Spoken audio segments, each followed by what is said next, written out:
আচ্ছা, তাহলে যেটা বলতেছি যে তাহলে ধ্যানটা আসলে তাহলে কাকে নিয়ে করতেছে? পীরকে নিয়ে ধ্যান করতেছে না আল্লাহকে নিয়ে ধ্যান করতেছে? তাহলে পীরের ধ্যানে এখানে কোথায় এখানে বেনিফিটের কথা আল্লাহ বললো কোরআনে? কোরআনে আল্লাহ বলতেছে ঈসা আলাইহিস সালামকে নিয়ে, ঈসা আলাইহিস সালামের মুখে বলা দিছে যে আমি যেখানেই থাকি সেটা বরকতময় হবে। তো ঈসা আলাইহিস সালাম বরকতময়, ঈসা আলাইহিস সালাম বরকতময়। এখানে অন্য কোনো পীর বরকতময় হয় না, এটা কোরআন অনুযায়ী।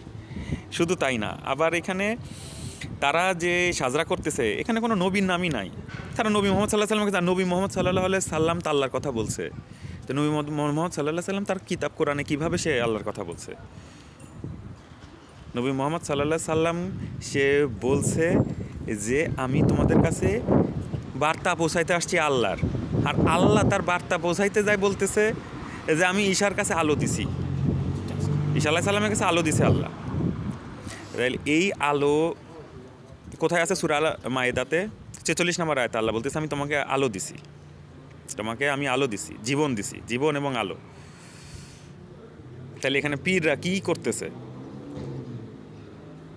আপনারা ফিরে আসেন, আপনারা কোরআনে আসেন, ইনজিল পড়েন, তাওরাত ইনজিল বাইবেলে যদি থাকে, বাইবেলে থেকে পড়লেই আপনারা বুঝবেন যে এটা সত্য, ঈশ্বরের বাক্য।